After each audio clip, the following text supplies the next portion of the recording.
Okay, so I'm not sure that got taped. So you're 19 from southern Sweden.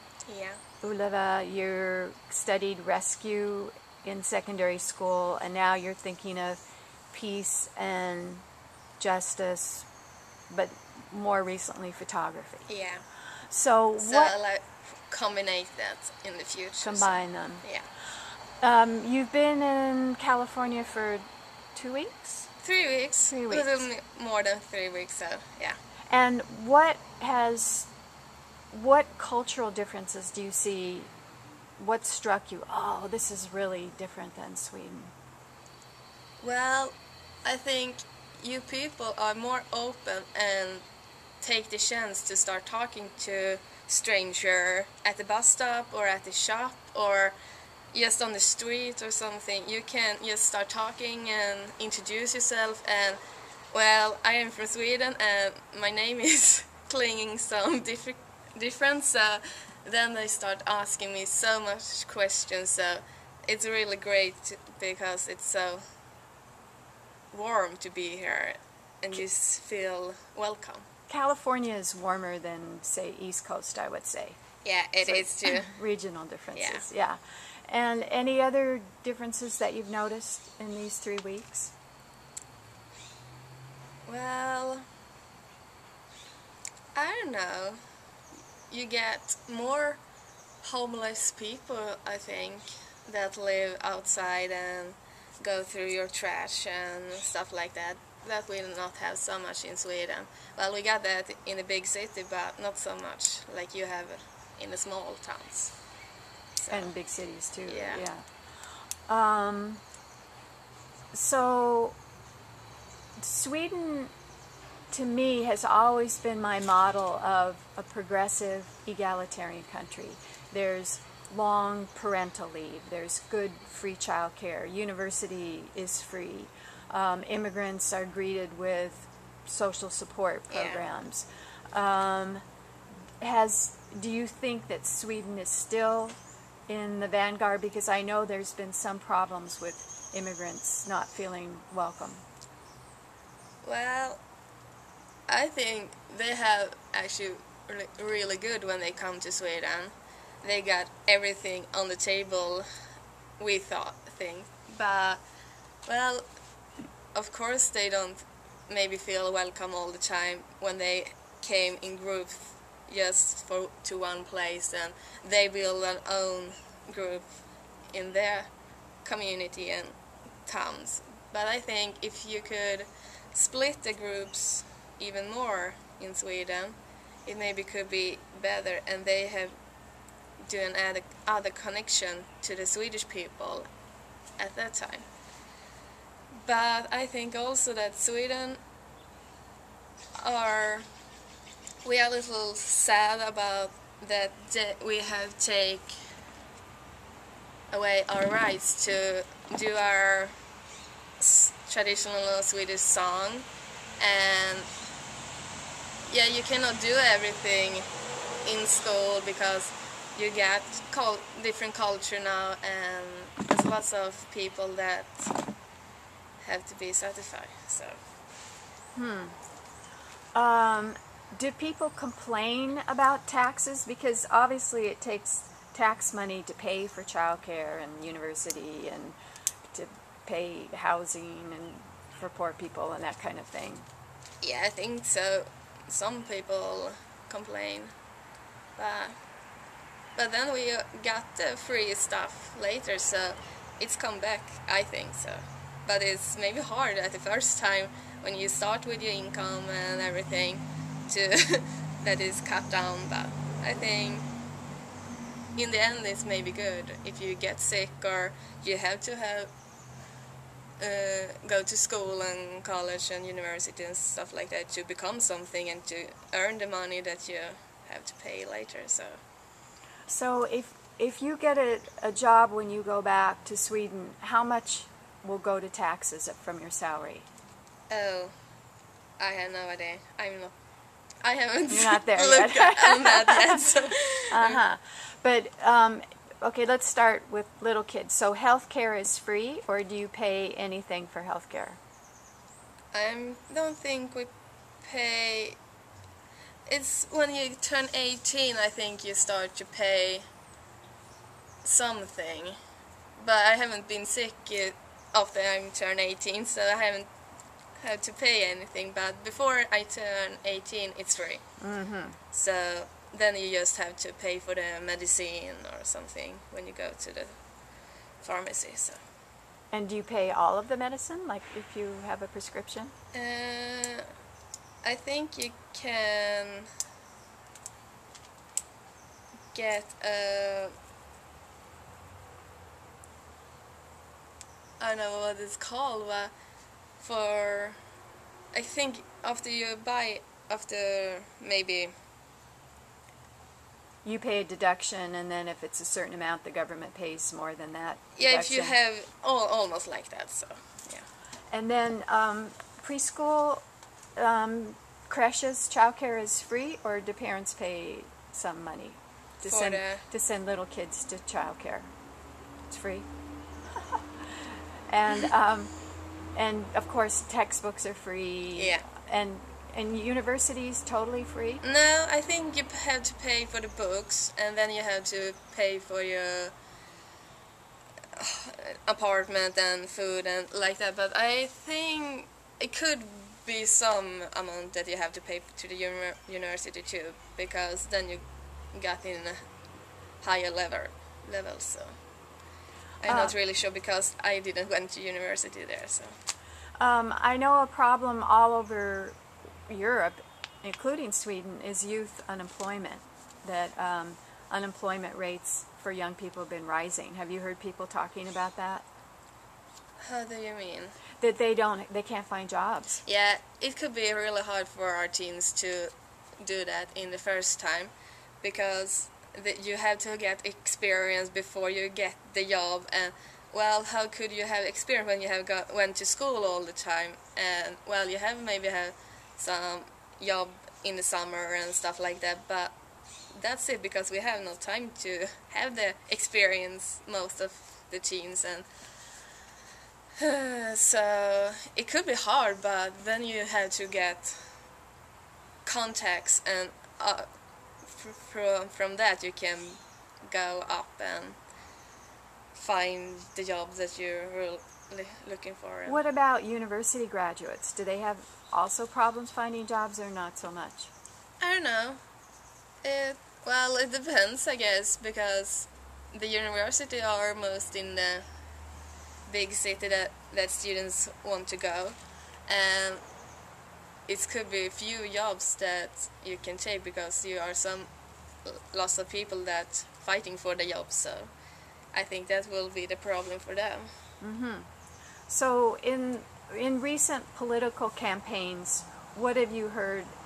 What are the issues? What are the politicians talking about? Vote for me because I'll change this. I'll deal with this problem.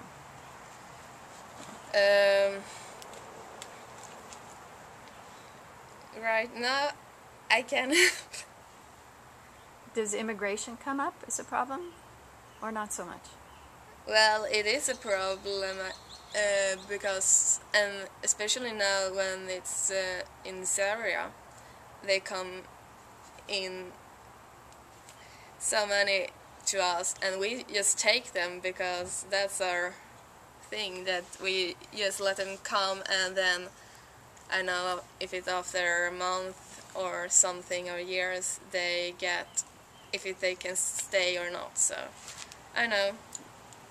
But so yeah, we got a lot of immigration and people from war zones and stuff like that. Sweden has a problem with alcoholism, suicide. It could be just because Swedes keep better records, or it could be because the winters are so cold and dark. Do you hear people talking about that as drinking and suicide as a problem? Well, I haven't heard about so much suicide actually. Just that I think for the last year or something we have something that called missing people in Sweden, that you can fine because it's a few that got lost in Sweden of different reason, and then they find them. But I don't know what the reason is. But about the alcohol, well, you cannot buy the alcohol before you turn 20, so... That doesn't usually stop teens. No, but we can drink in bars when we turn 18, so... Well, but I don't know about the alcohol problem. Sure, we got them, and I think it depends from person to person, so... Here, there's pretty distinct groups in high school. There's like the athletes, the goths who wear black, the hippies, there's a whole series of groups, different music, different clothes. Is that, do you have that in Sweden or not? Yeah, we got them, a few of them too. What do you call them, the different groups? I don't know. In my school we haven't. It's okay. We don't judge them or stuff like that because you can dress if you want to dress like black, just only black, or if you would like to have lots of foundation and stuff like. Of course, we look at them and feel okay. Well, you grew up someday, but it's a time when in school, I guess. But we have more girls, I think, that dress up and use lots of makeup and stuff like that. And sometimes I remember in high school the girls could look just the same because they did the hair like the same and the makeup and the clothes, and so yeah. It's a time in the life, I think. Was there a name for that kind of look? We call it the fjortisar. How would you translate that? It will be when you turn 14, and it's a time when you just dress like that. I don't know what you could call it, but no, I'll leave it out. Do they wear like high heels, real high heels, and... No, actually no, not those kind of. Just a lot of makeup and straight the hair and... Straight and long. Yeah, most. How would you say that your generation is different from your parents' generation? And I'm asking that because I'm interested in how your generation will change the global future. Oh. Well, I think my parents, they had to work harder, I think, to earn stuff than we have to do. Of course, we have to work hard and do a lot of things, but then we also got our parents most of the time that can help us with the money situation and stuff like that, and help us to the right track and everything. But I think we have more experience about the technology and stuff like that, and we have been travel more than our parents had done in our age and seen so much new things, and I think we could have more experience in early age than they have. So. And do you think that makes you more globally aware? Because some people say this generation is just self-absorbed. They just want to have a lot of friends on Facebook, put their picture on Facebook. They don't care about taking action to help people. So do you think that awareness is applied to action or not? It could. I think it depends on person to person, because like me, well, it's fun to have lots of friends, but I am more global and want to help people because that's who I am. But then, of course, it are some people in small towns or something that just want to be popular and get lots of new friends and stuff like that. So. But I hope that our generation will try to see and do something about our world. And what's most important to you? What changes would you like to see most? Children, I think, because I have been to Romania and work in a children's hospital, and it was a huge experience, and that's also changed my life a bit. So it really opened my eyes even more. So I have seen the bad part of Europe and also the good part, and I think in every country you have some place there children and teens don't have it so easy. So if you could on some way help some of them, it's got to be a change. So were those Romanian children orphans? Some of them. They have those I were and work with were between 0 and 2 years old. They have been left or abandoned on the hospital because if parents couldn't afford them, or they get sick, or the children get sick, or they already had so many kids, or the home wasn't so good, or it could be so many reasons. But then they also could, if the kid was sick, and after 2 weeks they could come and pick them up and take them back home. And then maybe 3 weeks later, well, I cannot, it gets sick or they don't have any time, they just turn them in again. So it could go back and forward for a couple of times, but for now they have done a line that you cannot do that for so many times anymore. But did you feel like taking some home with you? yeah, I did. I got some really strong bonds between some kids, and I really want to go back there soon to them. So great. We'll see. Swedes are nominally Lutheran, but not very religious from what I've read. What do you find in terms of you and your friends' belief about God, meaning of life, afterlife?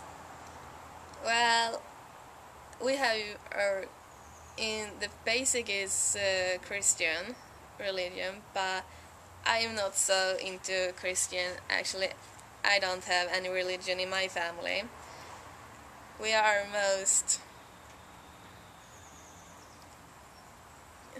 go with the flow or accept the other cultures, and you have to do it in Sweden because we have so many different cultures.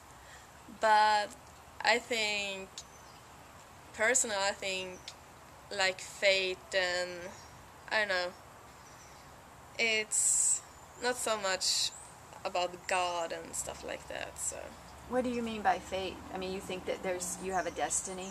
yeah, sometimes I do. So that would imply there's some kind of order or intelligence in the universe. Yeah, sometimes. Yeah, and some people would call that God. Yeah, exactly. Sometimes I think so. Depends on what the situation is, and feel like, oh, I think this is something meaning about this thing that I do, or why I took this way, because then it's happened for something. So yeah. In terms of women's issues, do young women think of themselves as feminists? Is it not an issue because things are pretty egalitarian in Sweden, or do you hear people talk about a women's movement or a feminist movement? Well, in my age, we haven't actually not talk about the feminist or something like that, because we have it pretty good actually. But of course you had to work hard to be something, but it's in everything. So, and if you would like to be in the high position or something, you have to show that you can manage it and fight for you. But I think it is everywhere, but some place more than others. So that women have to fight to get yeah. ahead. I think like 40% of parliament is is female in Sweden? Does that could sound be. right? I'm not so good at the political stuff, so. It's a lot because Yeah. parties have to include women on their lists. Yeah, and we have been even better for the last years to let a woman in to the big stuff, or to get a place in the community and stuff like that. So Are you do you ever feel bombarded by American culture, like American movies, TV, music, or is it that there's still a sense of I'm Swedish and I don't have to succumb to all this American media stuff? well, you're everywhere, but in everything almost. But I think we still got our Swedish things like music and movies, and we have our actors, and we got our companies, and you got some companies from us here in the States too. So I think it's okay, and I think it's the global thing that you have to spread your wings and open your eyes for different cultures and that. So. But are there like movies and music and stuff from different European countries? It's not just the U.S., right? Where you have that. We have from Britain and England and stuff like that, and of course we have from other places in the world too. But I think most of them are from the States or from Sweden. So. And it creates a kind of a perception that the U.S. is wealthy and surfers and big fancy cars. I mean, it creates a kind of a notion that people want to live like that, like they see in the movies. So people who are poor, it creates a lot of frustration, I would think. Is that an issue or not? Well, I don't know actually about how the Swedish people will react for that, because of course most of the Swedish people think everything is big in the States, and whatever you want to do you can manage it in the States. But I don't know, I think it depends from people to people. Is there anything else that you would like people to know about your views about youth today, or about what's happening in Sweden, or anything else that we haven't talked about that you'd like to make a point? Well, I think that if you don't have been to Sweden, I think you really should go, because it's really great, and our capital is beautiful. And if you go up north, you get nature that is incredible, and also if you go to the coast and everything. And well, most of our people in Sweden are kind of friendly too, so it's not in the States, but I think it's a great opportunity to travel around the world, see different places, and then do what you have dreamed about to do, because it's never too late to change or do the things that you have dreamed about. So. When I was in Sweden a long time ago, a member of parliament named Anna Greta Lejon had me come out to her country home with my little baby and visit her, and she didn't know me, but I interviewed her. And another woman had me stay in her apartment in Stockholm in a family hotel while she was away on vacation. So I found Swedes to be extremely warm and friendly. We are, so it's great. Thank you.